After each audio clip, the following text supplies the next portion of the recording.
Transmitter device activated. Coordinates set for Earth 2.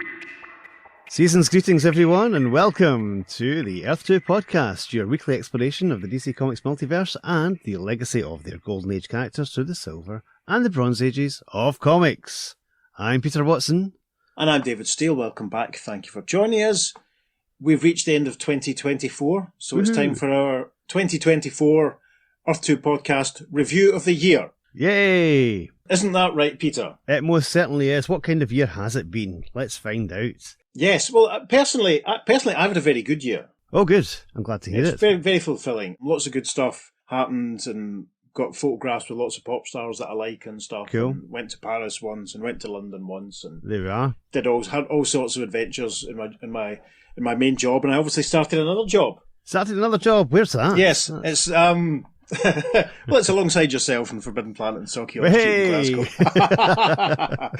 So that's lots of fun, as if we weren't already sick of the sight of each other. So yeah, it's been a good year. Have you had a good year? Would you say you've had a good year? I've had a decent year. We went on a lovely holiday to Malta, had a wee trip over to Sicily while we were there. Of course. Then we had a wee visit to London. When I say we, obviously myself and my lovely wife, Christine. Friend of the show. Friend of the show, occasional guest star.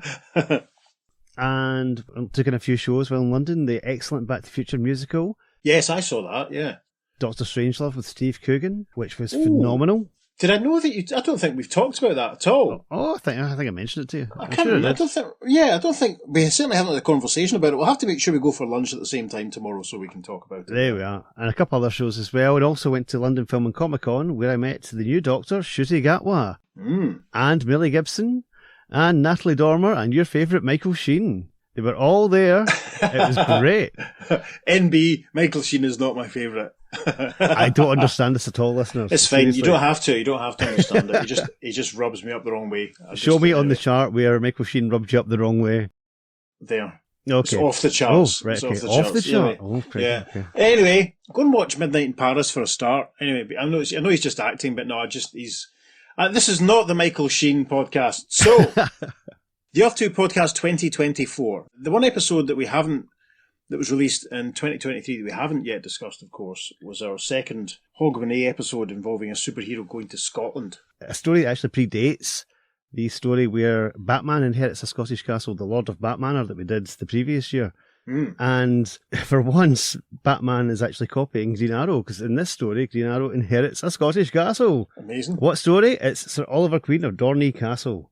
Yes. And it was quite fun. Yeah. Quite enjoyed it, yeah. Yeah. Logan came back and did Speedy again after having done him in the Seven Soldiers of Victory story. So he got a bit more to do this time, which was fun. It was fun. We did some caricature Stonybridge voices, if I remember correctly. Yes, we got to do Scottish accents, which is unusual for us. We don't normally get to do Scottish accents. So No. It was a lot of fun, yeah. So that was great fun. It was good. I was tickled by all that, there's almost like a bingo card or checklist because, bagpipes were present. Yes. Such things, people being a bit shifty, all that. It was very, a flashback. It was very enjoyable. I hope that you will turn up another superhero goes to Scotland story from the past at some, before too long.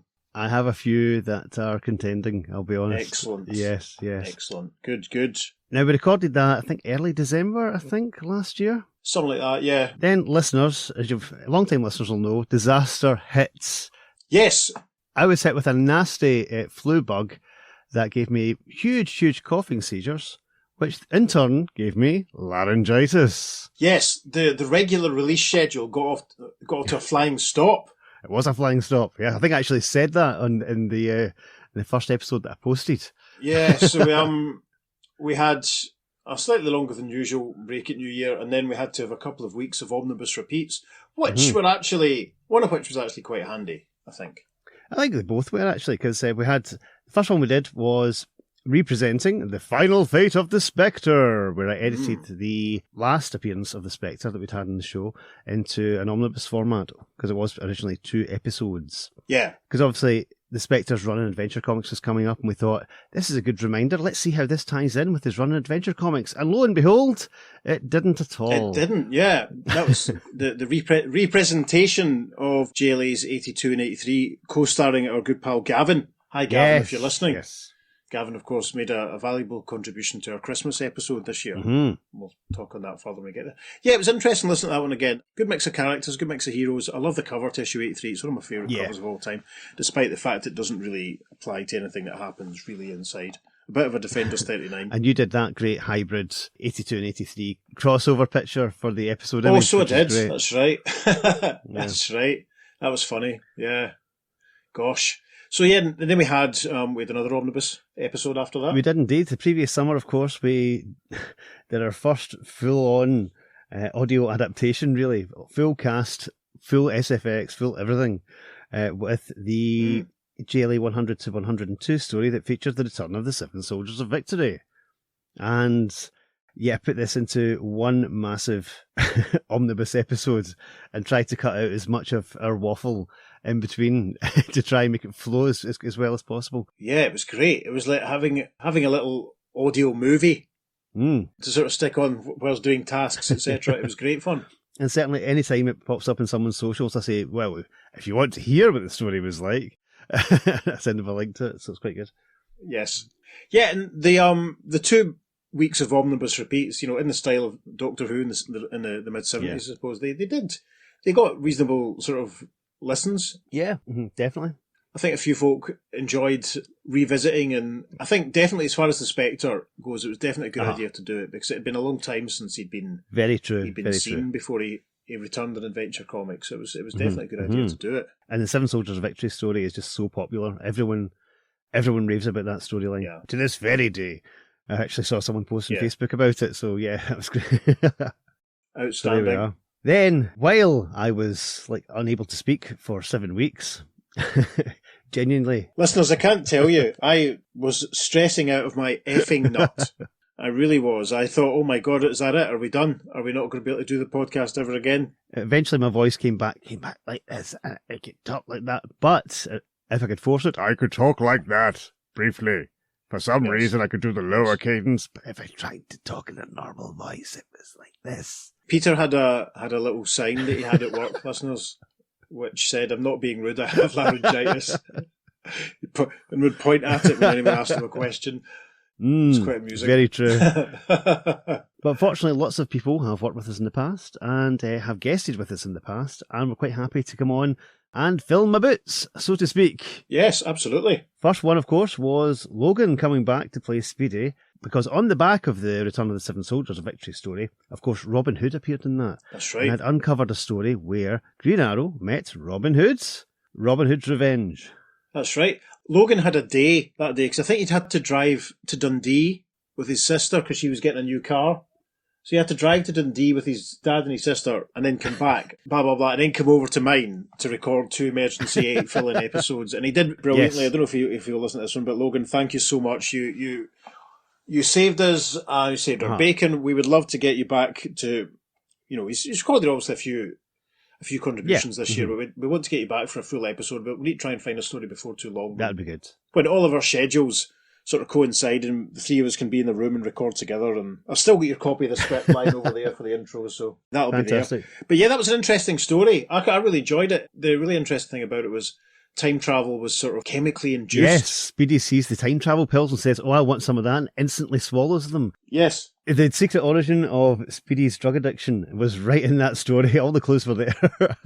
Yes. That was an unexpected bonus from that story. Yes, don't do drugs, kids. Don't do drugs. Logan stayed with us for the next episode, which of course was Superboy's biggest blunder. And the reason we chose this one is because Genghis Khan appears in this. Genghis Khan also appeared in the Seven Soldiers of Victory story, and obviously that was the Earth 2 version of Genghis Khan, yes, which was allegedly supposed to be Vandal Savage. Yes. I made a mistake during the recording of the Superboy one, which required a bit of a post-production edit, but it was interesting because Superman of Earth 1 was involved with a story featuring the Genghis Khan of Earth 2 in the JLA Seven Soldiers story, but obviously didn't remark on anything on the fact that he'd been involved in the youth of the Earth 1 version of Genghis Khan. So that was quite an interesting one. Yes. It's one of these things when makes you think continuity only really matters and works if everyone's paying attention. It's one of those ones. That's why we're doing this podcast. Is it's so much fun putting it all together and seeing what works, what doesn't work, and hypothesizing. Yeah. It was good because Logan got to add Superboy to his cast of He certainly useful did. characters. So, so I think at that point he'd done Freddie Freeman for us already. So that was Captain Marvel Jr., Speedy, and then Superboy. So that's not bad. Excellent. We're going to be in trouble when Logan, in about 10 years' time, when Logan is like, in his early 30s, and we're saying, "Can you do Aqualad for us?" And he'll be like, "No, I need to take the kids to something or other." He's going to drop the kids off at the pool. Perfect. Yes.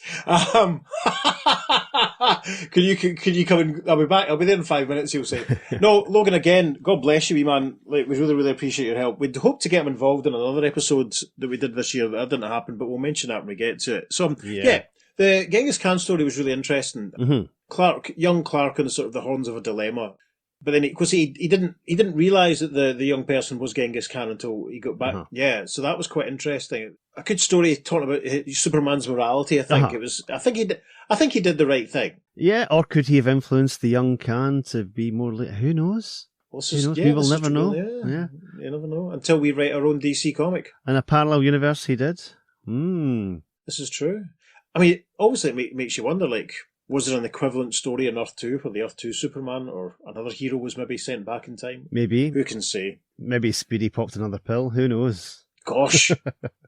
That's a thought. It is a thought. So, at this point, to try and buy us a bit of time, because Peter wasn't well, Steve Higgins and I had recorded an episode. We ended up having to record it again due to ridiculous technical difficulties. But then when it became clear that Peter wasn't going to be well enough to record the first intended episode of this year, we asked Steve if he'd mind jumping on board. So Steve and I ended up doing a few together in the run. Certainly did, yes. What was the first one? First one, I am gutted I wasn't on because it was the Batman Shadow story. Who knows what evil? I'm a big fan of the Shadow. Have you read anything yet? I know you said you were going to read some Shadow. No. Okay, fair enough. No. I just read Bob Stanley's really good Bee Gees biography, though. So excellent. It balances out. My Bee Gees podcast is forthcoming. Do the Bee Gees know what evil lurks in the hearts of men? I bet they do. Do the Bee Gees sing, "The weeds of crime bear bitter fruit"? Sounds like the sort of thing Robin would have done on his own, to be honest. Maybe not so much the band, it's an effort. My pre-laryngitis days, I would have hit that note. Anyway. Yeah. This is true. That's one of the worst things, of course, listeners, it's affected Peter's singing. It has. I used to be able to sing Wuthering Heights in the original key at karaoke, Kate Bush's classic.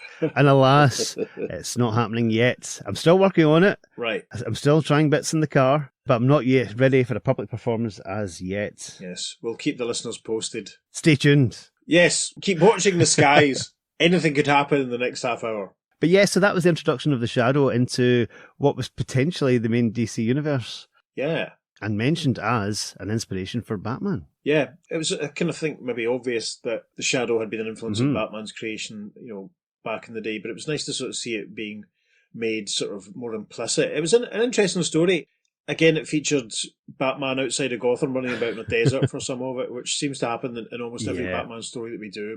But there we go. Speaking of Batman not being in Gotham running about, what was the next episode? The next one was a Brave and Bold team up with Batman and Wildcat. You and Steve tag teamed it again in a very special spy, which is so special there wasn't really a spy in it, if I recall correctly. Yeah, I remember having one of my mini rants about the cover not being entirely representative of the events that took place in the story, but such is life. That was Wildcat's third, I think, Brave and the Bold appearance at that point. Sounds about right, yep. By accident, not even by design, Wildcat and the Spectre ended up being probably the most visible JSA or JSA members or associates this year. I think this year's definitely been the year of the Spectre and the Shadow. Yes, without a doubt. It's been interesting that they've all sort of fallen in within such a close period of time.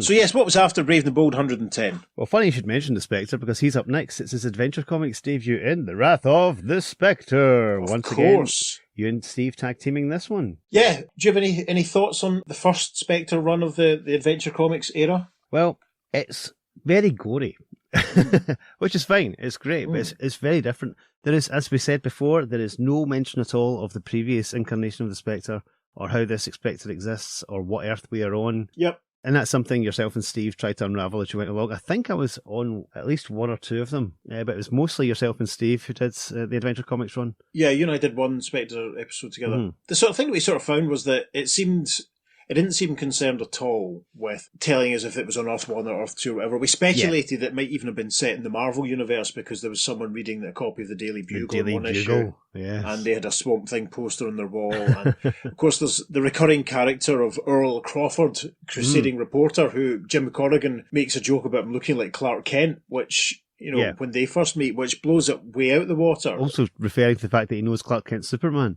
or implying that he knows Clark Kent's Superman. Exactly. Yeah. And then I think there was a story that makes reference to magic rings and aliens, which again blurs the edges. Yeah. This year, especially driven by the Spectre stories, was the one when I sort of thought, we're really on to nothing here. It is impossible to reconcile a lot of this stuff. Yeah. There's another one that the three of us did together that we'll get to. Mm-hmm. This was stories featuring an long-established Golden Age DC superhero, but as you said, in a much more sort of gory sort of horror situation, but no effort at all was made to tie into its previous history. And I think I sort of ended up on the conclusion that in many ways you couldn't count these stories as being part of the regular continuity at all. Yeah, it kind of has to be separate completely, yeah. Yeah, which is one of the reasons why we're doing this show, is just sort of like mapping it all out as we go and sort of working it out. Yeah. I'm sure people could pretend it was the Earth 1 or Earth 4 or Earth 5 or Earth 6. Yeah. You may as well, but it was very interesting. I think, if I'm honest, I was a little disappointed that there was never a guest appearance from Dr. Midnight or from Dr. Fate or something. It would have been really interesting if that had happened to one of those stories, but... I mean, there was the comment in the letter column that this is the Earth 1 Spectre, but that doesn't fall in with any part of the storyline, as we said, because obviously Clark Kent is known as Superman, so it's a really big stretch to say it's Earth 1. Yeah. Next up was, again, yourself and Steve, Corporal Kelly's Private War, which is our first Weird War tale. Yes, Max and Rich had done that previously, so it was interesting to do it ourselves. Max and Rich, of course, of the Weird Warriors podcast. Of course, make sure you're listening to that, listeners, if you're not already. Mm-hmm. That was an interesting one. That was the one that Steve and I had to do twice.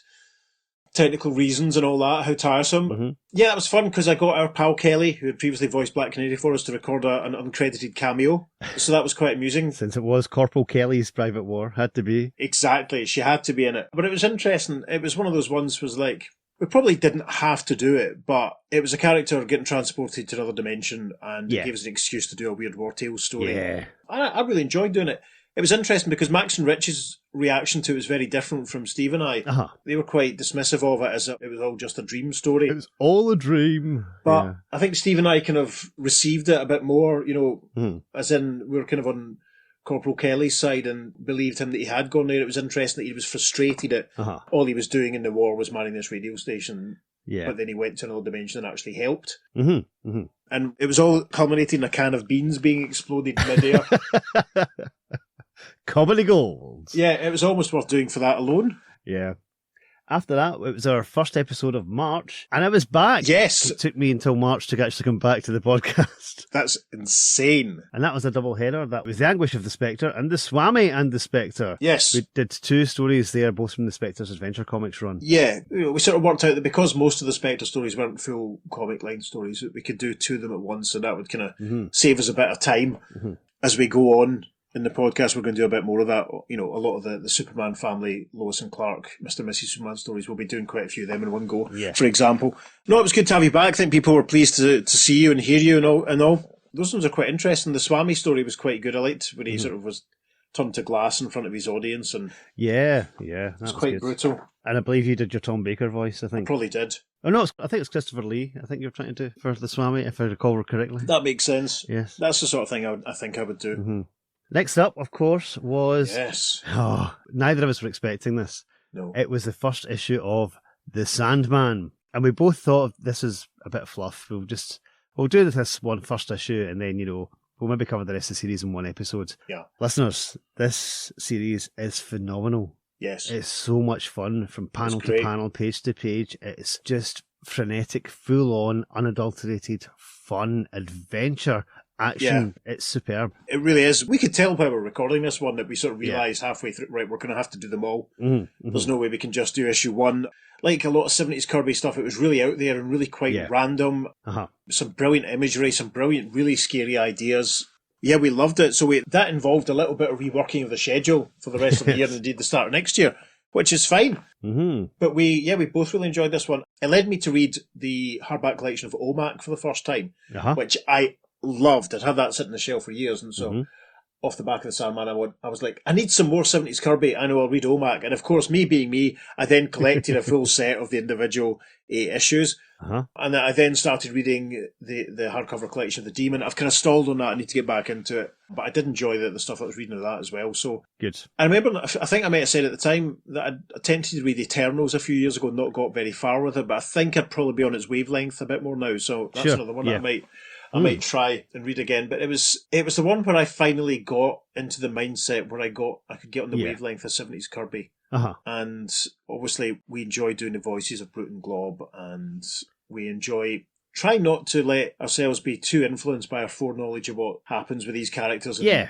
Infinity Inc. and the Sandman and all that sort of thing. We alluded to it, but obviously, we're as ever, we always try to take it from a contemporary viewpoint. What would your thoughts be if you were buying this off the stand at the time? Exactly. If you knew the history of the previous stuff and not knowing what's going to happen. Yeah. So it's always interesting just to try and figure that out. And of course, that was the final collaboration between Joe Simon and Jack Kirby. That's right, which was interesting. Yeah. Yeah, definitely. So there we are. Next up was our 200th episodes. Our 200th episode, yes. This was my idea. I'd been flicking around and noodling and what have you, and discovered that it was a really short story that featured Black Canary and Zatanna. And obviously, we decided a long time ago that even though Black Canary was a Golden Age character and she'd emigrated to Earth-1, we weren't going to do every single Black Canary story because we'd never get the podcast finished. It was quite a short story. Zatanna being involved, Zatanna being the daughter of a Golden Age hero, being a legacy character, essentially. Mm-hmm. We sort of thought, we could just do this one. And then I think we realised that it was likely to be our 200th episode. Uh-huh. Me never shying away from giving Peter more work. I know. I suggested that because we'd had people give voice to Green Arrow and Black Canary and Zatanna in the past, that we asked Chuck, Kelly and Alison to do all of Green Arrow and Black Canary and Zatanna's lines, and Peter could edit them all together. And I think it turned out brilliantly. So I applaud you again, great mate. It was marvellous. Chuck is a legend. Chuck is Green Arrow. Seriously. We love Chuck, yeah. I read a Green Arrow story now and I hear Chuck's voice, if it's Ollie. Logopoulos. Yep, definitely, without a doubt. And it's kind of the same with Kells and Black Canary. And I think my wee sister enjoys doing Zatanna because it lets her do a Nicola Bryant impression.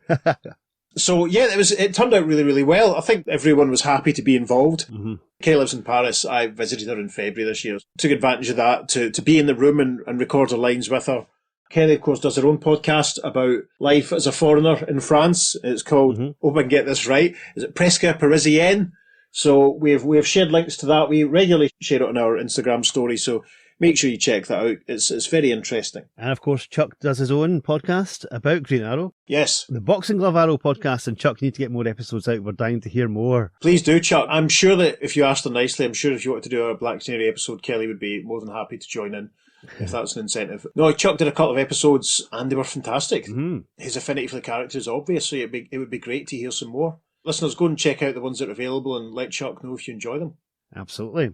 Next up, we had Flash. This is your death. Oh, yeah, the one of the homage cover from Knights of the Dinner Table. Yes. Was that one that you'd suggested, or? I think you'd suggested it, I think. Was it? Okay, could be wrong. I couldn't remember, because there's a brief segment where the Flash is thrown into another dimension, and we sort of thought, it could have had a bit of foreshadowing in a way for the Silver Age Flash's ultimate fate in Crisis on Infinite Earths. Mm-hmm. It was interesting to do it for that reason, I think. And it gave you a chance to break out your Australian accent, which you love doing. Yes, I certainly do, mate. Anyway, let's get Captain Boomerang back again soon so I can embarrass myself further. That was an interesting one because Captain Boomerang's dad was in it, wasn't he? Yeah. I had to try and do 2 different Australian voices. Speaking of captains, the next episode was Make Way for Captain Thunder, which was phenomenal. Yes. Superman 276. Yeah, that seemed to go down very well with our listenership. People seem to enjoy that and seem to be very pleased that we'd done it. Mm-hmm. What sticks in my head was that the letters page sort of attitude was that it was very much like the Captain Strong sort of Popeye type story that had already been done. Yeah. I think there was a feeling that Superman and Captain Marvel couldn't really meet, but this is what it might be like. Yes. So obviously it's some way before the times that they do end up meeting in comics. Yeah, it was really interesting. I often sort of wonder what happened to Willie Fawcett. Yep. I'd like to see him turn up in Crisis on Infinite Earths, Yeah. It would be interesting to see more of him. It was interesting, all the little different riffs on the Shazam origin, Yes. That was really good. The different aspects that give him his powers. rubbing his belt as he says the word, Yes. And creepies was his. That's right, it was. was his holy moly. Yeah. That was great. Oh gosh, that's right. And of course, because I'd bought this as a back issue and I bought the Shazam series as a back issue, I always imagined it in my head that this was like a pilot for the Shazam series, but the Shazam series has been going for ages at this point. Yeah, that's right. A couple of years, I think. Yeah. So yeah, it's weird how your mind makes connections without really looking at the dates. Because obviously it'd make more sense if it was a pilot, but yeah, there we are. Yeah, I think I've thought that myself at points. I ended up getting a foreign reprint of this one. I think it's either French or German edition of it. That was one where I managed to find about 7 or 8 or 9 foreign reprint covers to post on the socials. Make sure you check out our Instagram and Facebook, regular listeners, because I try and post as many of these editions from other territories as possible, because it really shows the reach of the stories. It wasn't just people in the States and the UK that were reading them. They were translated and published all over the world. It's really interesting to sort of bear that in mind.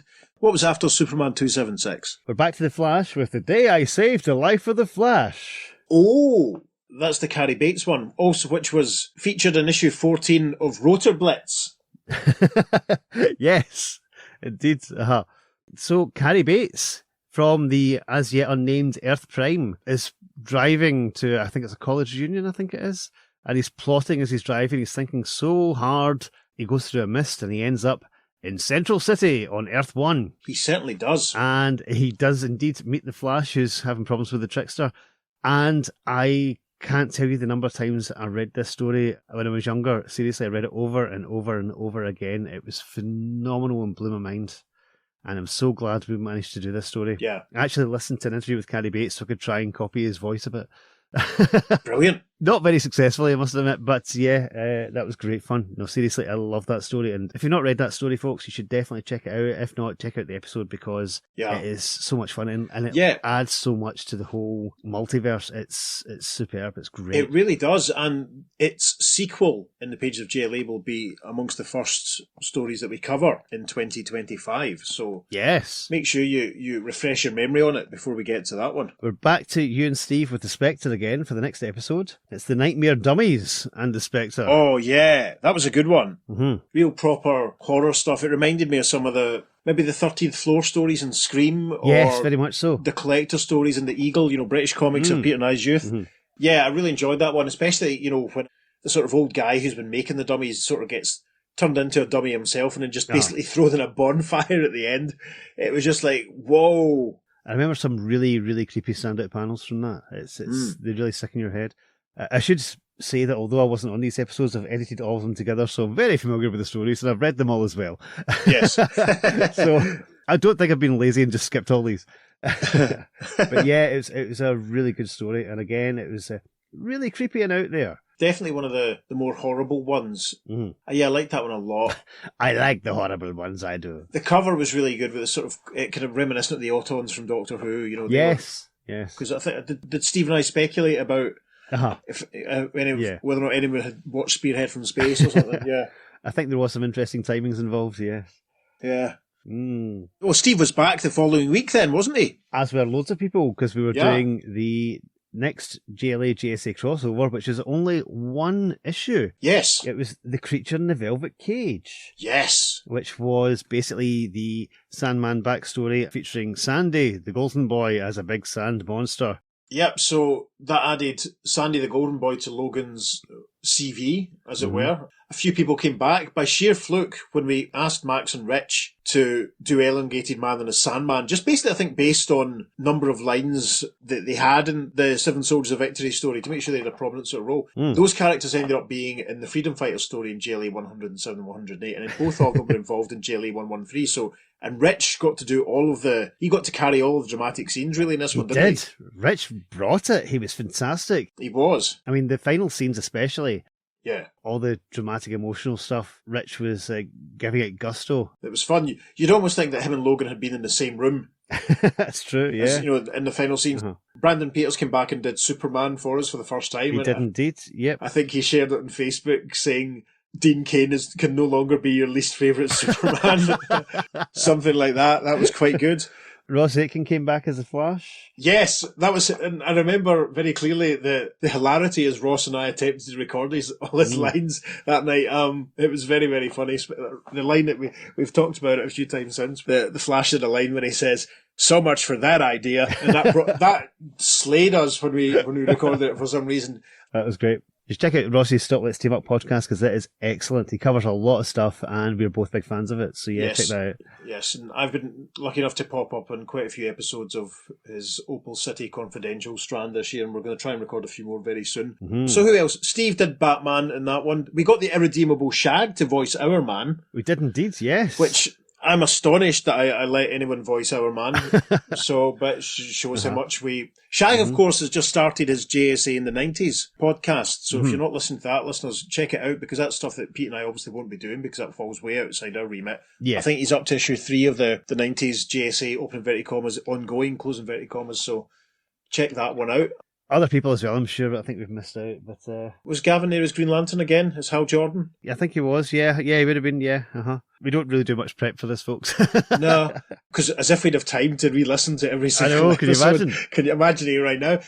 No, that was a fun one, and it was interesting because that was the only JLA JSA crossover that we did this year. Yeah. And it's weird, and it's just one episode out of the whole schedule. Yeah. Let's go check out the representing the 7 Soldiers of Victory. Yeah, well, that's the thing. If we hadn't had the longer gap and 2 weeks of repeats and then Logan's emergency episodes, we probably would have got to the next one in 2024. And obviously we decided to do all of the Sandman issues, which affected it. And then... we had to. You know, there was a few other ones here which we'll get to where we sort of like came up sort of spontaneously and originally in the schedule, but you know, that's half the fun, to be honest. So after JLA 113, it was back to Adventure Comics, I think. Again, yourself and Steve, the man who stalked the Spectre, and the Gasmen and the Spectre. Oh yeah, that was fun, that one, because I always write out the cast lists, listeners, and allocate parts to people. So I'd sent that to Steve, and bless him, Steve had come back to me and said, "You've put me down for the giant squid." But I can't see any lines, and I was like, "Yeah, I was just being silly, mate. I was just kidding." But Steve brought it, and he did a giant squid noise. He did. The Gasman story was fascinating because that had people getting speared by giant protractors and a boat turning into a giant squid and then eating a man and someone else getting frozen into the rock face or the cliff edge and stuff. It was super brutal. It was a good one.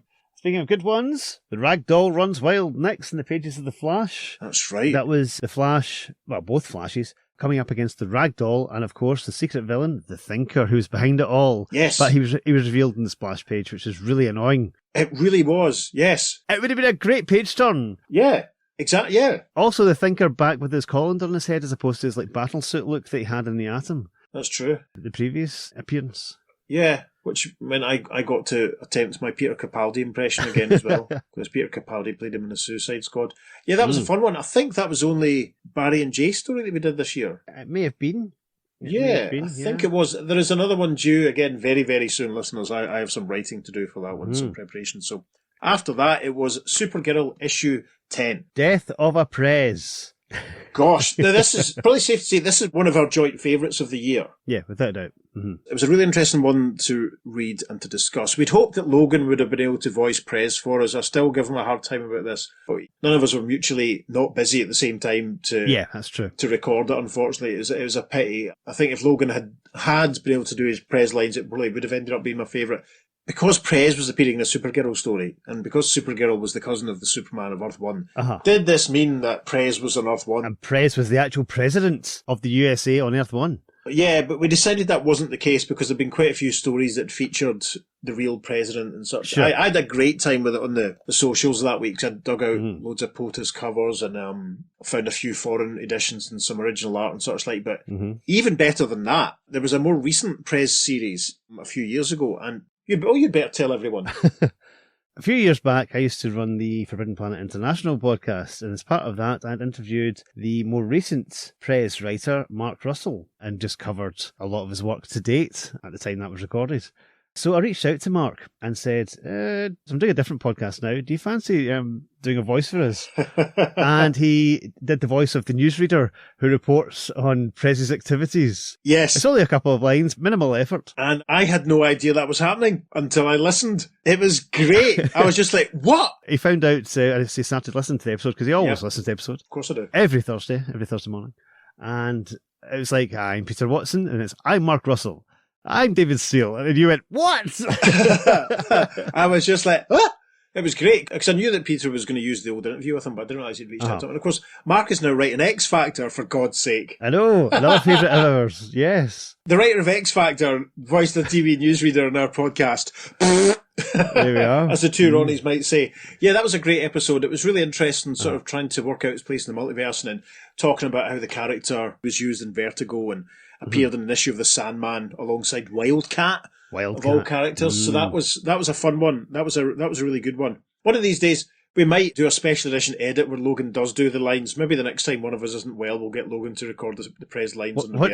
There'll be a Phantom Menace George Lucas style re-edit. Once you learn how to edit, then yeah, sure, that's fine. We can Listeners, if you want to check out that interview with Mark Russell, I put it as a post-credits bonus at the end of that episode, so feel free to go back and check that one out. Please do, listeners. It was great. That was a really good one. I enjoyed that one. That was one of those ones that made me glad that we decided to do this, because it had a lot of interesting stuff to say about the comics at the time and the state of America at the time. It was really interesting. While we're coasting on a high, we'll move on to the next episode, which is Manhunter by Goodman and Simonson. Yes. Now, you'd never read this before. That's correct, and I read it and had to do a lot of summarising and such like before we did the culminative thingy in whichever issue. Was it Detective 445? I think it was. Yeah, that was an interesting one, because we'd done a Manhunter portmanteau episode previously to this, and this one took the character in some interesting directions, and then obviously we've done another Manhunter episode more recently, but we'll talk about that again in a little while. Yes, but this was phenomenal, because from a writing and art point of view at the time, it just looks different from anything else. It was quite mature, I'd say, for its time. Quite forward-thinking. It's a classic for a reason, you know, and it's a self-contained story as well, which is amazing. It's not one of these things that it just drags out and drags out and drags out. There is an actual definite end to it, and it's really good. And it works all very, very well. And in some ways it works perfectly fine without Batman getting involved. Yeah. You know, you can imagine it playing out without Batman, and it's interesting that it was the Detective Comics backup strip, so obviously it was a good idea to tie Batman in, but it was interesting sort of reading it just on its own without any connection. This one really, as you say, the level of maturity involved in storytelling. It was really interesting comparing a lot of the stories that we're reading around this time. Yeah. Because you've got the full-on gory body horror in the Spectre stories. You've got the trippy stuff in Supergirl with Prez. You've got the proper full-on superhero stuff in JLA and The Flash. And then this Manhunt story. And then the next comic we did, which was an issue of the 70s Shazam series, which was about as far away in tone from the Manhunter stuff as you could get. Yep. Couldn't be any more different. Captain Marvel meets Lex Luthor. Yep. This was phenomenal. I loved doing this. I got to play Mr. Mind, but because Mr. Mind speaks through a speaker, an old wireless speaker that's hanging round his neck, I decided to pre-record all of my dialogue and play it on my phone. So it actually had the genuine coming out of speaker noise to it. Yes. And once again, listeners, Peter surprised me with this. I had no idea this was what was going to happen until we were recording, and then he was doing it, and I was just like, what? And it was amazing. It worked perfectly. That's the thing. I always try and plan ahead and think, what would that character sound like? How would it? I was like, he speaks out of speaker, so I've got a speaker right here. So, so that was great fun. Plus, I love Mr. Mind. It's such a ridiculous idea. Super scientist who's a tiny worm with this retro technology around him and a big pair of glasses. Of course, why would I not love that? It's phenomenal. Yeah, it was an interesting story because the sort of payoff was that Lex gets returned to his own continuum. It was almost another sort of, was it all a dream? Did it actually happen? But Superman's hand turns up at the end. He does not appear fully in the story. He's sort of alluded to and referenced and all that. A bit like the Shazam movie. Yeah. But again, they were really teasing out whether or not Soups and the Big Red Cheese would appear in the story together at this point. It was really interesting. It was a fun story. It was another one that I found loads of foreign reprints of on the interwebs and shared on the socials. So after that, well, the Year of the Shadow continued. It was, yes, the second team up of Batman and the Shadow, and thank goodness I was available for this one. Yay! So I could actually talk about the Shadow, which is fun. Because, as I said, I do like the character. I've read several of the pulps, loved the movie, seen the old movie serial as well. I've got that, which is interesting. Oh, I don't think I'd read there was a serial. Oh, yeah, Oh, wow. Is it on that memory stick you gave me? I don't think that one is, no. Oh, right, okay. I'll have to bear that in mind then.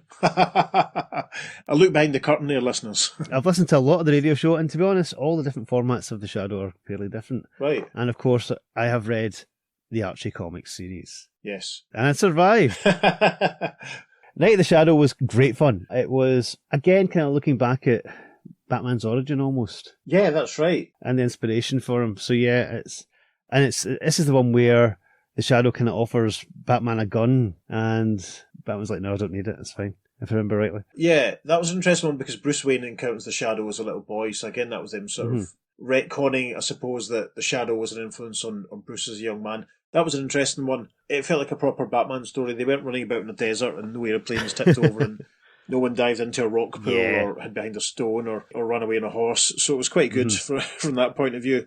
The next one was one of those ones that came around, I think, because of your I sit up at nights looking for foreign reprints, and Peter sits up at nights looking for stories that feature characters that have the same name as other heroes and other characters. Because the next one blindsided me when you suggested it, really. It is a villain called Dr. 13, who is a villain of Dollman. Yes. Who appeared in one story. Amazing. And escapes at the end. And it's like, Dr. 13 will return. No, he didn't. So this was interesting because it was all about real estate. Yes. Office real estate. The cutthroat and violent, hideously violent, surprisingly violent world of office real estate letting. Yes, I'll murder all these people in this building so that your building seems more attractive to rent out office space from. Yes. It was nuts. It was a plan. It was a plan. It was concepts of a plan. It was great. Yeah, it was good.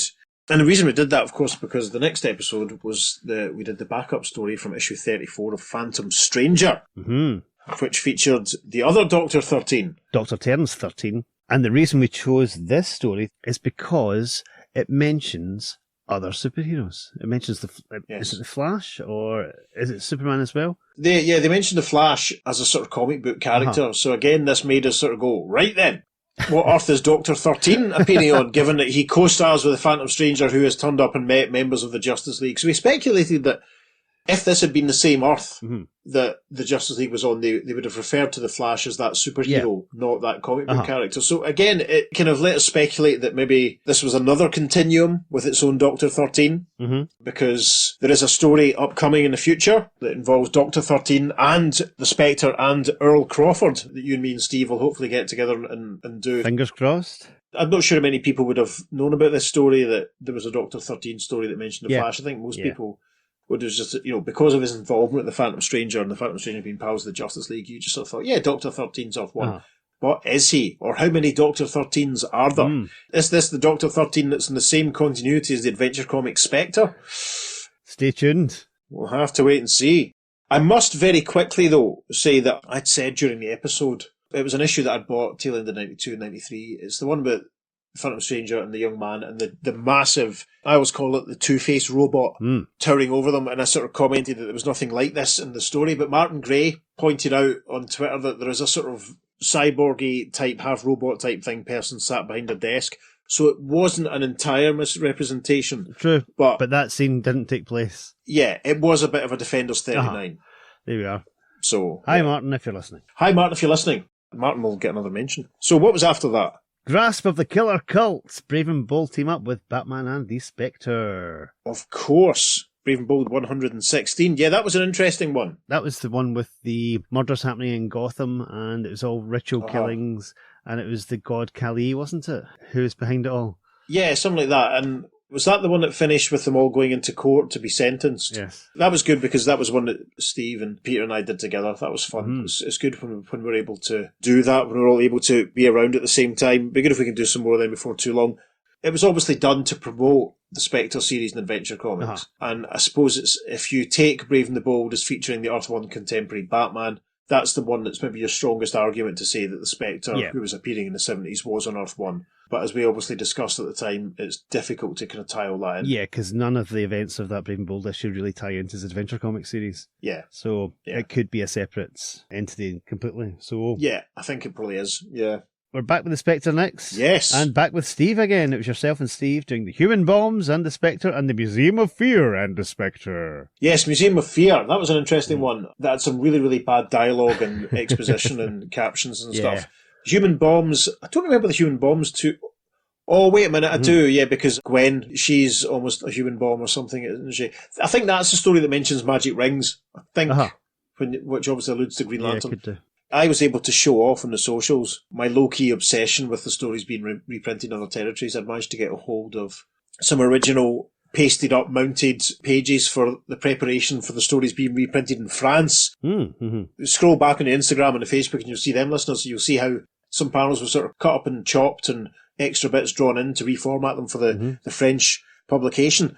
Compare and contrast. Yeah. Again, a layer of depth to the stories that I never anticipated going anywhere near. It was really sort of interesting sort of finding that out. It's one thing that's a sort of side effect of realising just how wide the reprints were and sort of going, they weren't just straight reprints. They were translated. Yeah. They were cut up and chopped about. And because I think Corporal Kelly's Private War, I've got hold of the French version of that as well. So I was able to share those pages on the socials. Bon. It just keeps rolling. It's fascinating. So what was after that then? After that is the episode no one expected but everyone loved. It was the Atlas comic episode featuring Luke Malone, Manhunter. Oh, yeah.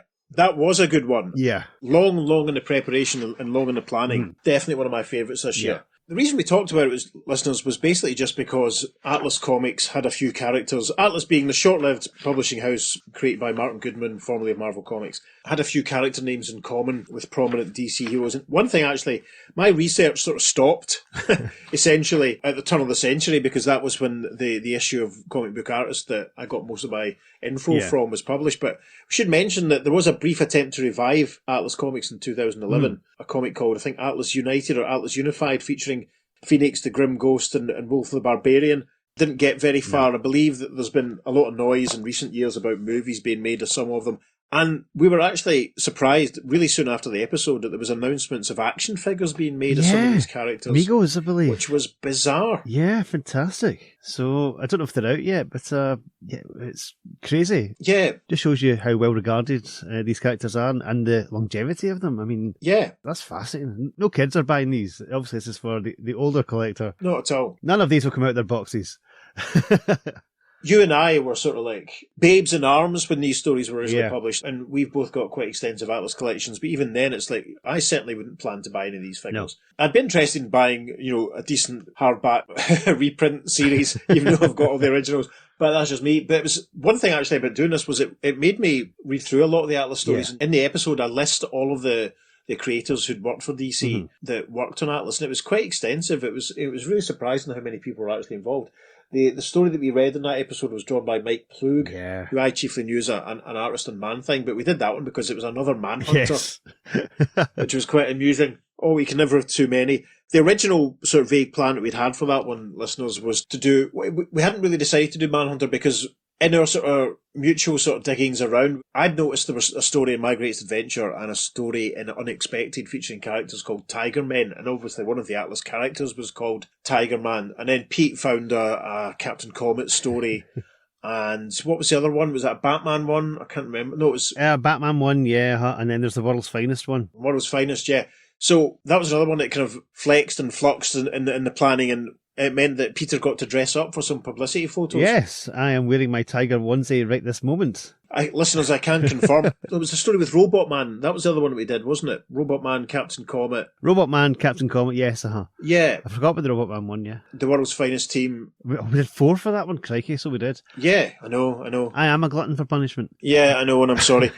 There was another Tiger Man who was encountered by the Marvel Comics Golden Age character, the Angel, the guy in blue with the moustache. He fought a guy called Tiger Man who didn't have any arms, I think is the case. All right, okay. I was annoyed at myself that I forgot to mention that in that episode, so I'm mentioning it now. So what was next after Tiger Man? It was Batman and Sergeant Rock in Nightmare Without End. Ah, yes, the episode which led to the very first Earth 2 podcast road trip. It certainly did, yes. Because there was a character, listeners, called Cathcart, and the next stop along the railway line from me in Glasgow here is called Cathcart. So I think we recorded the episode, had our lunch, went down to Mount Florida Station, got the train along one stop, waited for the next train back after we'd taken a couple of photographs with the station sign, and then we recorded another episode. So that was a fun day out. Certainly was. That was amusing. And we had some interesting correspondence for that fairly recently. Well, yes, that's right. From a relatively new listener, Chuck Grabowski from Greensburg, PA.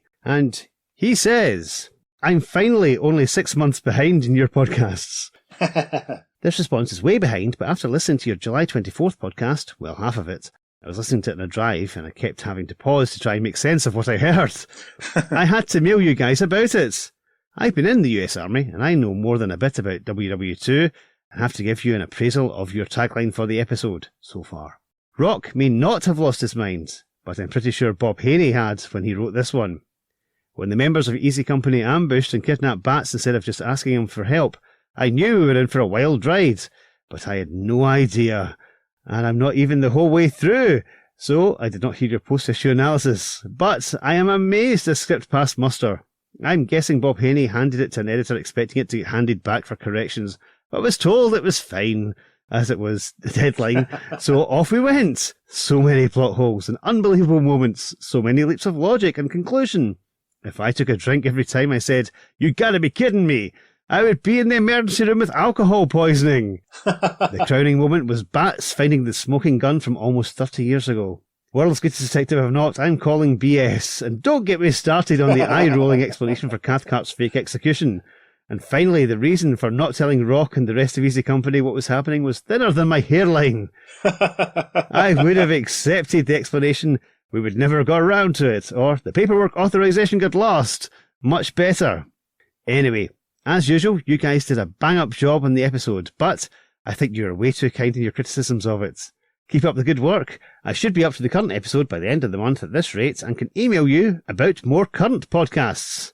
There you go. Please do, Chuck. Awesome. Yes, Chuck, thank you very much. And thank you very much for listening and getting in touch. That was phenomenal. And your insights were fantastic. Great email. Listeners, we love getting correspondence from you guys. If only we got more. Yes. I'll give you the address at the end of the show if you do want to reach out to us. So yes, but thank you, Chuck. That was phenomenal. Please do. It really was.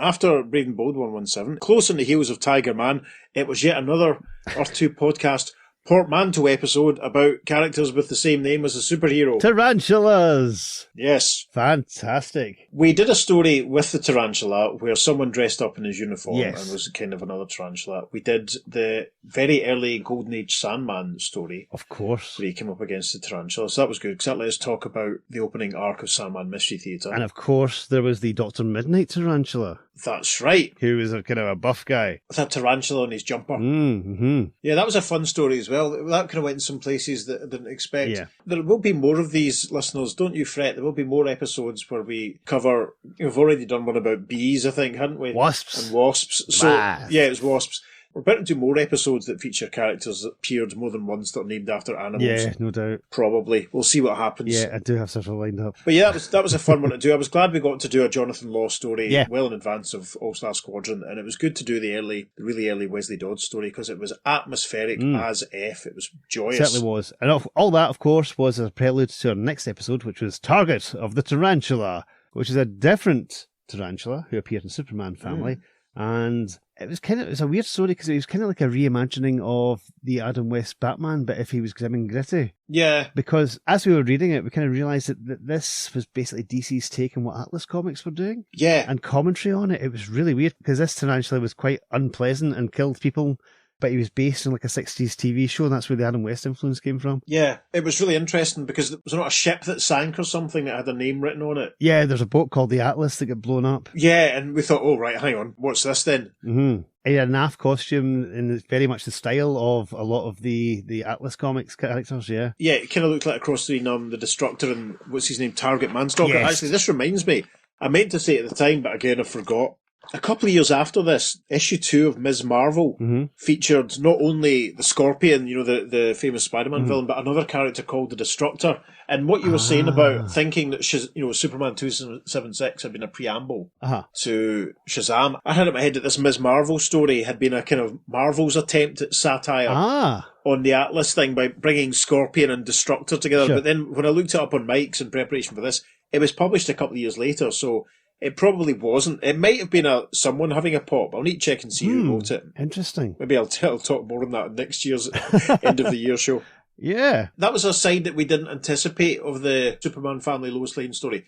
It was part 2 of a story that had begun a couple of issues earlier. I had sort of summarised the details of that one for this one to make sense. It was all involved a young man that Lois had got involved with who died and all this sort of stuff. And It was very interesting. A lot deeper than we thought. So after that, it was another interesting spin on DC Legacy. Yes, the kid who won Hawkman's wings. Master was the villain in this one, and he did some fantastic transformation of some of our JLAers. That's right. They were quite horrible. Yes. Ralph Dibny became a snake-like creature, but obviously that kind of like suits him with his stretching. Yeah, Peter's miming stretching for the benefit of our YouTube viewers. I'm miming stretching in my Tiger Man onesie, yes. Yeah, because it was not a bit where there was a line of Aquamans that just destroyed me. Oh, yeah. Must stop reacting like a fish or something. Yes. And I just could not get past With it. the reflexes of a fish, or something like that, yeah. Yes. It was just like, oh my goodness. Yeah. And of course, this introduced Charlie Parker as like a junior version of Hawkman. Yes, the Golden Eagle. Mm-hmm. Interesting we got to do this because Hawkman's not someone we really talked about very often on the show. So it was good that there was this little interesting sort of spin on Legacy. I'd managed to find quite a few pages of the original story art online, so it was good to share them on the Facebook and on the Instagram as well. And because Instagram really limits you to how many images you can post, so it was good to post a few more pages and show a bit more of the Justice League of Animals, as it were. Yes. That was a fun one. So that was another 100-page issue. So as I think, was it the last 100-pager that we did? I think it was. I think it might have been, yeah. Yeah, because next up was Brave and the Bold 118, The Return of Wildcat again, but also featuring The Joker! Yep. Yeah, May the Best Man Die. I got to be the Joker, which was fantastic. Yeah, that was a good one, because for once the cover actually quite closely resembled something that happened in the story. Yes! It could be a direct panel from it. It was fantastic. I had this when did I first get this? Probably when I was about 13. Right. Something like that. Probably the perfect age to get it. And again, it's one that I read and reread and absolutely adored every single page. It's phenomenal and it's ridiculous. And the bit at the end, the much debated bit at the end where the Joker is in the water and realises that he can't swim, is one of these things in continuity that's debated. Yes. Because obviously, the origin of the Joker is that he swims through the vat to escape and he realises that his face has been discoloured. Yes. And goes mad. But, the Joker's insane. He's probably forgotten how to swim in all those years. Who knows? But yes, it's fun. Yeah, you could lose sleep over it or you could just go with it. It was a fun story. It was good to get another Wildcat story. And nice to see Wildcat. I mean, this really, really emphasised that this was an Earth 1 Wildcat, didn't it? Oh, without a doubt, yeah. Yeah, there's no two ways around it. And there's another story we'll get to before too long, which again really focuses on that and affirms it. It was fun. So after that, it was back to the Sandman, I think. Yep, Sandman issue 2, which is like pretty much a year after the Sandman issue 1. Yeah. Yeah, when they realised how popular that had been. Joe Simon's gone, Jack Kirby's gone, but we've got Ernie Chan and Michael Fleischer. Michael Fleischer, who'd been writing the Spectre earlier, so that was good. That was fun. Not quite as mental, but some of it seemed to be riffing slightly on the Prisoner. We felt. Mm-hmm. And there was a character called Dr. Spider. Yes. Who was kind of like a cross between Dr. Octopus and Davros. And with a bit of Mojo thrown in from, Mojoverse. Yeah, and lots of characters with numbers, which meant I could try and do bad impressions of Doctor Who actors. So that was fun. I enjoyed that. That was great fun. Yep. After that, we had The Deadly Secret of the Flash, where Professor Zoom comes back from the future and tries to take Barry's place. Yep. Tries to kill Iris, essentially, doesn't he, at one point? Well, in the end, once Iris finds out that it's Zoom, originally Zoom wants to just be Barry and take over from him and all the things that come with that. Yes. But when Iris is suspicious and realises who it is, then he gets a bit killy. Yes. But fortunately, Barry escapes Zoom's trap and saves the day, so that is good. Yeah, that was one that we basically really did again because it foreshadows later events, I think. Yeah. Probably the main reason we did it. Plus, it was quite short. And given all those portmanteaus we'd been doing, yeah. Absolutely. Which eats up all my time. That's fine. Yeah. So then it was another sort of short story following that, which is another one that I think I'd read about or had seen something about and suggested it was quite an interesting spin on some of the sort of established relationships between characters on other Earths and superheroes. Yep, Action Comics 447, The Man Who Created Superman, in which there's a guy who's basically Robinson Crusoe all alone on an island, as it were. Yeah. And he basically comes up with stories that he tells the animals on the island. Yeah. And it's all about this superhero who flies around and does amazing things, and basically it's literally what Superman is doing. Yeah, it got a bit sort of metaphysical. I remember actually when I was listening to it back and I sort of thought, God, this is a trip, because we're trying to work out how much the guy was actually influencing what Superman did. Uh-huh. And was he preempting it? Was Superman doing what he was doing because this man was saying so, or was he not? So this obviously tied into sort of previously established stuff that the creators of other comics were on our Earth, and and he was named after the creators of Superman as well, That's right. which is great. So yes. Which we only kind of realised at the end of the episode. I know. That was another one that was, I mean, it was debatable whether or not we had to cover it, but it was one that we sort of, another shorter, interesting one that we did, because it kind of gave us a bit of breathing space in a way. Yes. And speaking of breathing space, Yes, Steve was back. Yes. For the final Adventure Comics stories featuring the Spectre, the voice that doomed the Spectre, and the second death of the Spectre. Yeah, they were really interesting because they tied it all up in a knot, and unusually we felt for a series of this time there was a proper definite ending to proceedings. Yeah. And then the following week, Steve and I jumped into the future, into post-crisis future, and talked about the stories from the final issue of Wrath of the Spectre, which reprinted all of the Adventure Comics stories in 1988, and although they were unpublished, we decided that they didn't quite tie in with what had been published in Adventure Comics. So we speculated that these were scripts that were prepared and then not used because the cancellation order was given, and they had to wind it up. But it was interesting. Very frustrating, but interesting. Certainly they didn't fit in the order that they came out in, but they might have been able to slot in earlier. Yes. Yeah. But it wouldn't have made sense. And apologies, listeners, because I realise I did not do a photo album for that episode. I know.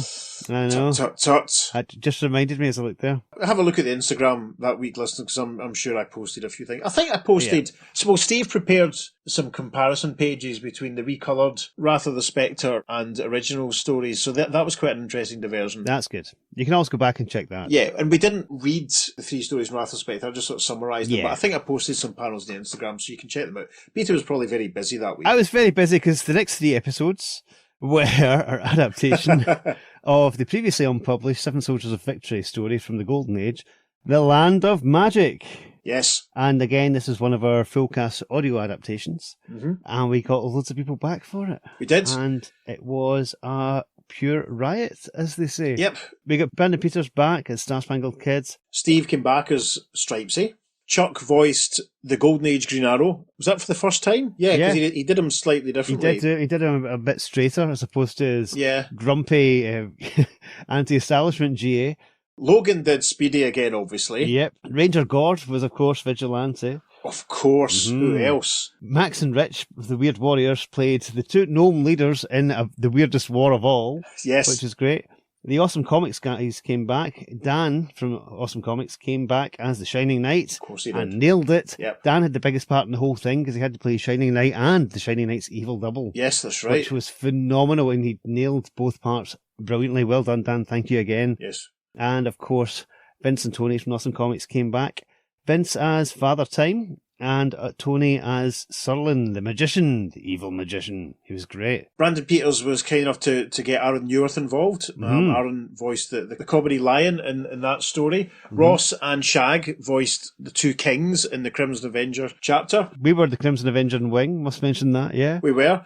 And we got Kenny to voice a planet in the Green Arrow story, and Christine voiced the moon. Christine was phenomenal as the moon, yes. Yes. Mick was another gnome in the McBride, our pal McBride, who had been Genghis Khan for us last year. Mick came back as another gnome, and Kelly had a 1-panel, 1-line cameo as a baseball bat.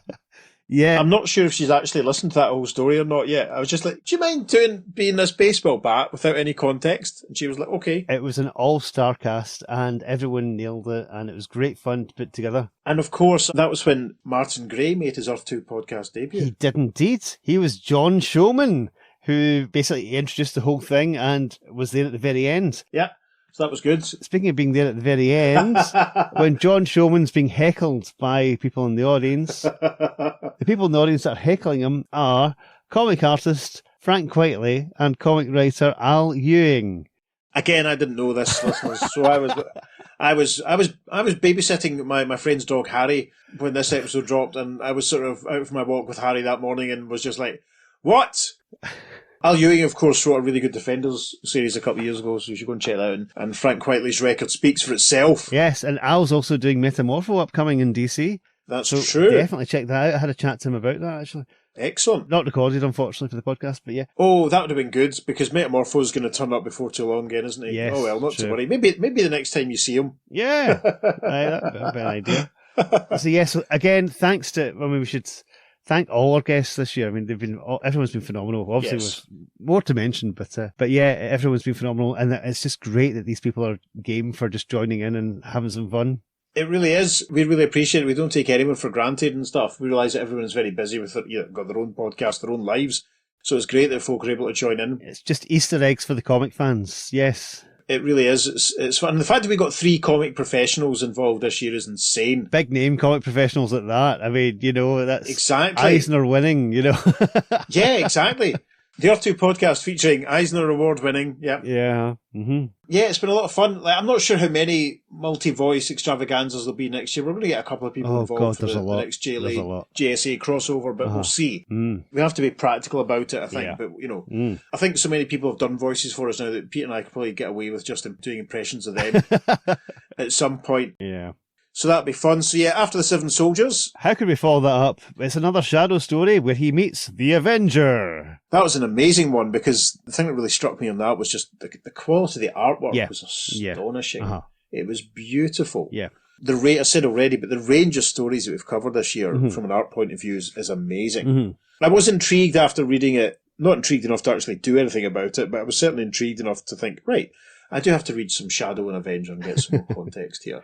Yeah. Because I feel like it was a bit of a disadvantage. It's a good pulp mashup, as it were. Yeah. Because, I don't think these characters ever met in the pulps. But it's great, the fact that DC licensed for them both, and they thought, hang on, let's see what we can do here. Yeah. Because they work very well together, or against each other initially. Yeah. And then they stop and team up. There you go. Another mention for Ross there. There you go. Yeah. And actually, I must say, recording this on the 11th of December, and the other night, Logan and Cammy and I went to the cinema to see Gremlins, and I noticed that amongst Billy's comics in Gremlins, blink and you miss it. There's a couple of shots where you see issues of All-Star Squadron quite clearly. Cool. I think it's the one when Robot Man and Commander Steel are fighting. But you also see, lying on his bed is an issue of Stalker, and he also has a copy of Shadow issue 11. Wow. There you go. It's clear, it's visible. I need to see if we can get a screen grab of it or something to share on the socials, maybe. Excellent. But that was quite interesting. I was sort of nudging Logan, going, and we're like, all right. So that was quite interesting. Just really 3 comics. There was also, you see an issue of Conan as well, quite clearly, but that's the subject of another podcast. So, all the essays, the Spectre, Shazam, the Seven Soldiers, Shadow, and Sandman, and then it was Stalker next, yes. It was Stalker. And it was you and Steve again? It was. Steve and I talking about this 70s Steve Ditko Sword and Sorcery title, because Stalker ended up being the antagonist in the 1999 JSA Returns series. Did you read the JSA? I take it you will have read the JSA Returns when it came out, yes? Oh, yes. I've not read it since, I'll be honest. Oh, really? I don't think so, no. Whoa. Give yourself a treat, man. I know. There's a full run of it sitting upstairs. When I was editing that episode, I was like, I need to go back and, and read this again. Yeah. But I haven't done it yet. I think I did reread it. It was really interesting. Steve certainly wasn't aware that Stalker actually existed before the James Robinson use of him. And I know that Steve ran out to his local comic shops and bought a full run, all 4 issues of Stalker, so he could be fully prepped. And it was interesting, because let's talk a little bit about DC's flirtation with sword and sorcery at that point in the mid-70s. Yep. And of course the character being involved in the JSA in the future was another sort of hook to hang on, I suppose. Certainly was. So that was fun. I think that was the last time Steve had appeared this year, so I think that brings the total to something like 12 or 13 episodes this year that you weren't involved in. Apart from editing them, yes. Yeah, I know. Oh, sorry, God, I know. Sorry, apologies. I didn't voice, yes. Yes, that's a better way of putting it. You didn't contribute. But you were on as you said at the time, you were the voice of the intro and the outro in every episode. So I'm on every episode, technically. So you were kind of like Hawkman in the All-Star Squadron.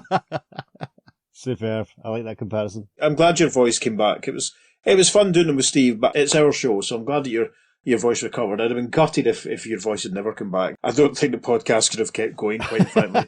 So what was after Stalker? Back to Sandman, the brain that blacked out the Bronx. Oh, that was a fun one, wasn't it? That was phenomenal, yeah. Great fun. Yes, an ending so abrupt it would knock your hat off. It was ridiculous, but that's the whole thing about these stories is they are ridiculous and they celebrate being ridiculous. Yeah. And they're just, as we said, so much fun. And as we said at the time, kids could run around and play being Sandman with their imagination. All you need is a whistle and a bit of dirt. Yeah. That's it. It's great. 2 weird pals would help. Yeah. but it's phenomenal. Yeah, I'd sort of decided at this point that I was basically trying to do my Chris Evans as Captain America impression for Sandman's voice. Ooh. I look forward to doing another one. Hopefully it won't be too long before we get to another one. So what was after that? Batman met Commandy and This Earth Is Mine. I was annoyed that we ended up doing this because I posted the cover of Brave and Bold 120 on the socials, I think earlier in the year when we talked about Mount Rushmore in reference to another comic. I can't remember which one it was now. It might have been in Prez. But we did this one. I was sort of flicking through it because I was looking for house ads. I was looking for contemporary house ads to use in the socials, and this one supplied me with a first issue special house ad and an Avenger house ad. But it also has a panel where someone holds up a copy of Brave and the Bold issue 118, which featured Wildcat. So I kind of thought, well, Peter, can we take Brave and the Bold 120? So it was fun. It was another story where Batman runs about in a desert. Yep, except this time being captured by apes and bears on horseback. Yeah, and into the future, and let us talk about Commandy, and Commandy will return before too long. We have a plan to do issue 29. Further on, we'll meet him again. But yeah, that was an interesting one to do. I think it was one of the most sort of left-turny episodes that we've done this year. Yeah, very true. I don't think anyone really would have expected us to do that, but of course, it's worth talking about because Commandy features in Crisis on Infinite Earths, and he's from a different future to the Legion superheroes, and all of that stuff changed after the Crisis. Yeah. So, yeah, it was worth doing. Also, listeners, if you know of any comics in which another comic is shown, let us know. Yes. And there's a good chance we'll do it in the show and also give you a shout out. So please get in touch. Yes. Yes. I mean, there is an issue, quite an early issue of Commandy, where he holds up the cover of an issue of the Demons. So there was a precedent for such things in Commandy stories. What was after that? What was after Brave and the Bold 120? Who stole Billy Batson's thunder? That's right. Logan came back to voice Freddie Freeman. Briefly. We had to bribe Logan for that, basically, because Logan had wanted a comic stashed in the shop, and I said, you're not getting, I think the exact words I said to him, you're not even getting a sniff of this issue of Web of Spider-Man until you've done your Freddie lines. Yeah. Because we'd been sort of stung on his Prez lines, and he was like, I'll do it, I promise! So he did. So yeah, that was fun. Captain Marvel and an extra-dimensional antagonist. Very Mr. Mixie Spitalikin. Yes, very much so. And of course, he's technically a member of the Marvel family because he shared the Lightning. That's true. Zazzle Plus. Yeah. Yeah, that was an interesting one. Not too long ago that we released it, obviously, so not too much to say about it.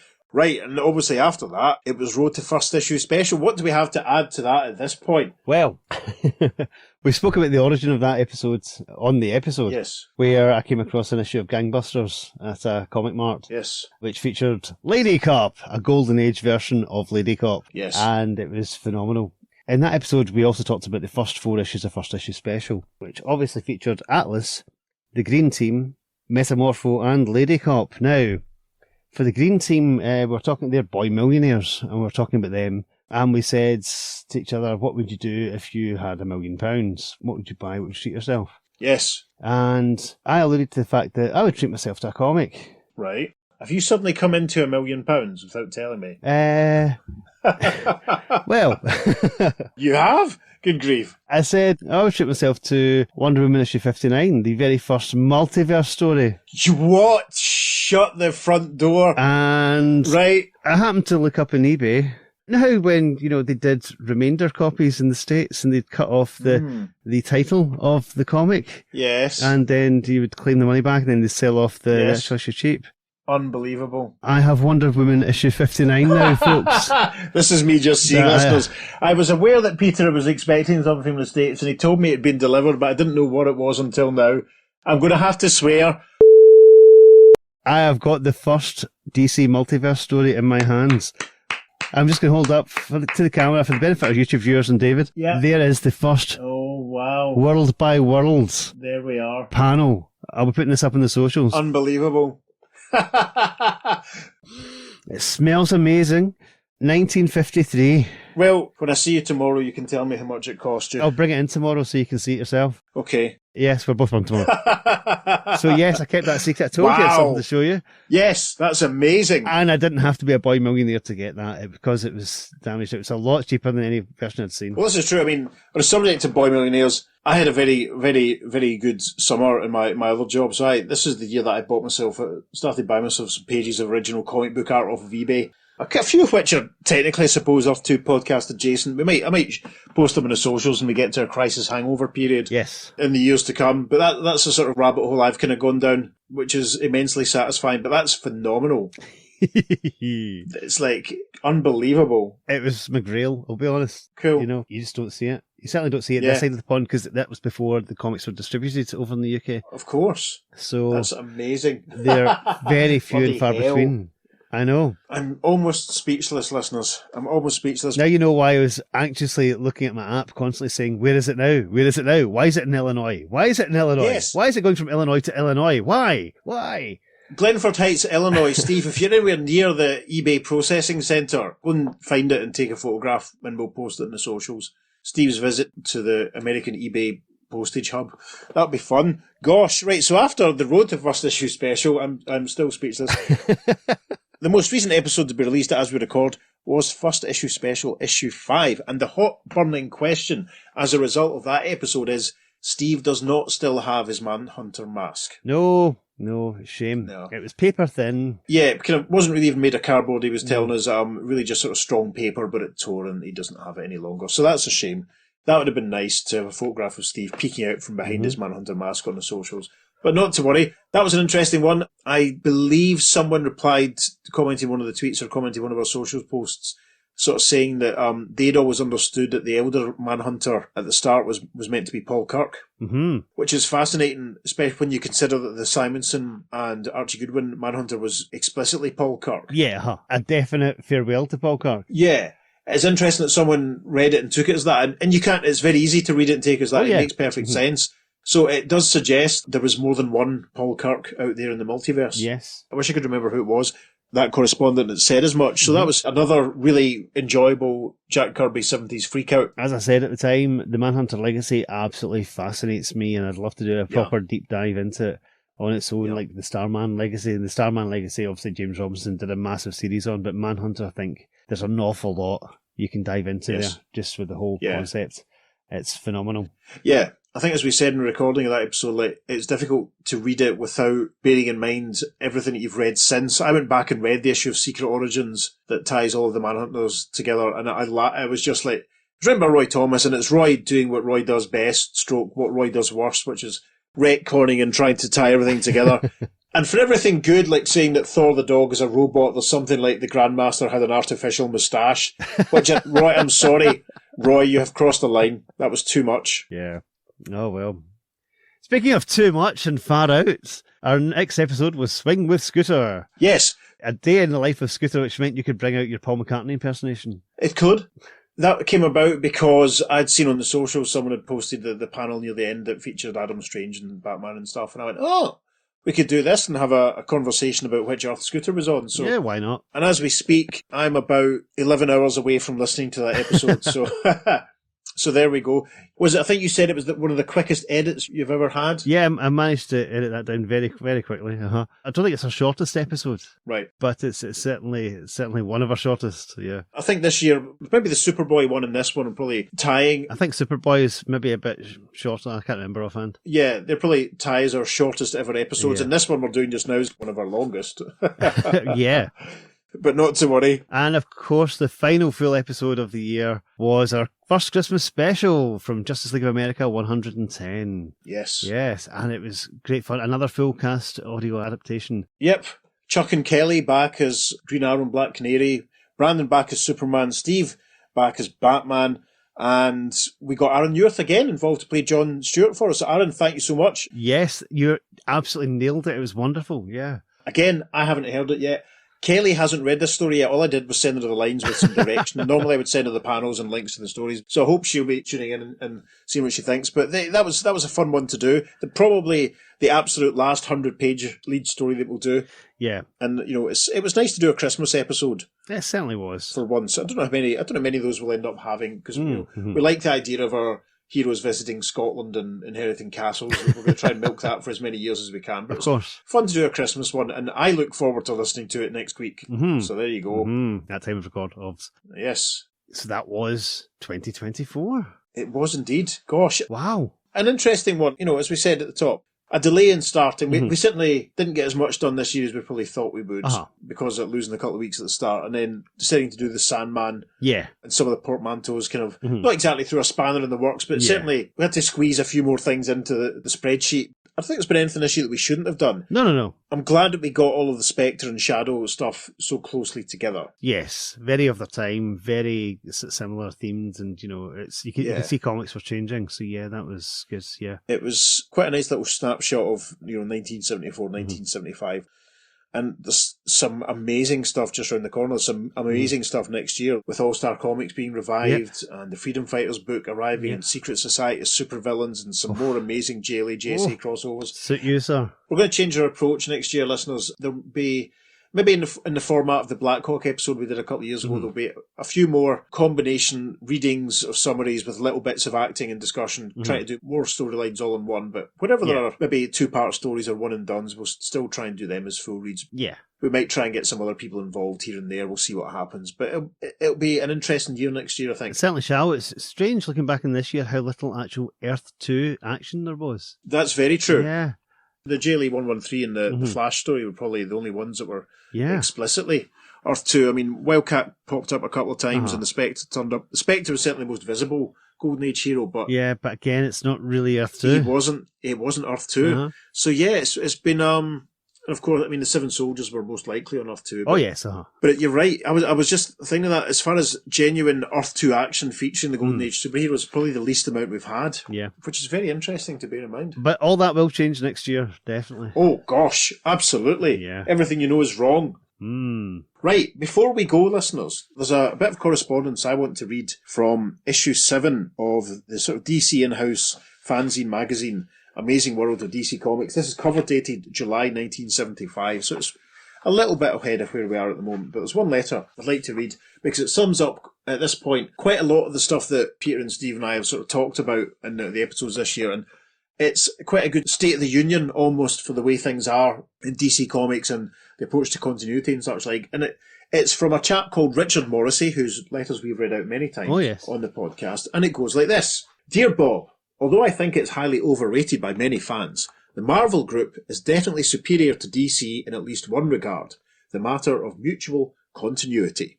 It's true that the situation has greatly improved at DC within the past decade or so. There was a time when the Aquaman stories presented the inhabitants of Atlantis as simple, water-breathing humans, while the Superman stories showed them as mermen and mermaids, without a word of explanation or reconciliation, even though both characters were handled by the same editor. Of course, now we know there are at least 2 Atlantean races, though I still can't think of any recent story in which the 2 races have appeared together. Whereas now, it is not at all uncommon to see the Guardians of the Universe appear in Superman or Felix Faust battling Wonder Woman. But in a way, this sort of thing only makes any lack of continuity that much worse. In the early 60s, it was very rare for any DC hero to meet another outside of the pages of Justice League, Brave and the Bold, or World's Finest. So it's easy for even someone who read all their adventures to forget, while reading about one hero, to forget that any others existed on his world. He can no longer do that. Crossovers, though not overused to Marvel's outrageous extent, are relatively common, so continuity done in half measures is worse than none at all. I'd like to see a real effort made to make Earth 1, like the Marvel Earth, a logical, consistent world. Who lives there and who lives on Earth 2, Earth X, etc. should be firmly established. If the Phantom Stranger is to team up with Batman, for example, and hold semi-honorary membership in the JLA, his sidekick, Dr. 13, should not be allowed to refer to the Flash as a comic book character. It should be decided whether Plastic Man is living or dead on Earth 1, Earth 2, Earth X, or all of the above. That obviously harks back to stories we've covered in the past. Personally, I think characters which are not basically serious, like Plaz and Captain Marvel, should be left off of Earth 1. Unfortunately, Murray Boltinoff, who as Brave and the Bold editor must play an important role in determining how the various DC heroes relate to one another, is on record as saying, in the letters page of Brave and the Bold 119, that he avoids the Earth 1, Earth 2 theme to make the stories clear and concise. They are anything but clear and concise to those of us who find it difficult to understand why the Batman teaming up with Wildcat would have a yellow circle around his insignia. But the most outrageous and unexplained concept has to be the Super Sons in World's Finest. Bob Haney insists that the stories aren't imaginary tales of the future, nor can they be taking place on Earth 2, what with Aquaman and the Earth 1 versions of Green Arrow, Flash and Robin still in college, unbelievably enough, on the scene. A number of your other characters, especially those unfortunate enough to lack a permanent editor, are also in a sorry state. Deadman was the best thing DC had going, in continuity and in other notable aspects, until suddenly Jack Kirby, Bob Haney and Arnold Drake all decided to take him in their own directions, with little or no attention paid to what had been established previously. Boston Brand found himself more or less in continuous occupation of two different bodies, and the question of who his murderer was, though seemingly settled, was reopened in a most ridiculous way. And then, there's the Spectre. In fine shape under Julius Schwartz, he was badly treated by Dick Giordano, and Denny O'Neil must have been asleep when he wrote the story which killed the Astral Avenger in action in JLA. But despite the quibbles, Giordano and O'Neil maintained some semblance of continuity, which Joe Orlando and Michael Fleischer didn't even try to do. If it was the intention of Orlando and Fleischer to create a new Spectre, they should have done so, giving him a new origin and secret identity. As it was, the reader had little choice but to identify him with the ghostly guardian of Earth 2, or to speculate on who he was and on what Earth he lived. The references to Clark Kent and Superman by people in the stories made it possible to believe that this Spectre lives on neither Earth 1 nor Earth 2. Wow. And that's from Richard Morrissey, Framingham, Massachusetts. And obviously we should say quite a lot of these points that Rich raises were stuff that Peter and Steve and I have all talked about all year. Editorial response reads, all your points about the Earth 1, Earth 2, X, etc. contradictions are valid, Rich, but I'm afraid the group of fans you represent is small compared to our total readership. It seems quite probable, based on the mail we receive, that most of our readers don't care a bit about the various Earths, and when they read an issue of Brave and the Bold, their prime concern is seeing the heroes in action together, not worrying about which dimension each of them belongs in. Wow. That will change, obviously. Because bear in mind, at this point, we're only 10 years away from the crisis. Yep. As to some specifics, it has been established, or at least we've decided it here, that there are two Wildcats, and the one in Brave and Bold is on Earth 1. He'll also be the one teaming up with the Creeper in an upcoming issue of Super Team Family. Hey. Spoilers. The Wildcat and the Justice Society is on Earth 2, naturally. The various Deadman plotlines will be pretty much ignored as the character gets his own strip in Phantom Stranger. What isn't ignored will be tied together. And Nelson Bridwell has come up with an explanation for the Spectre which involves only one Spectre, but two Jim Corrigans on twin Earths. Okay. As for the Super Sons, I must admit that I don't understand the logic behind it either, but the kids buying it love the idea and don't seem to care whether it conforms with the rest of the books.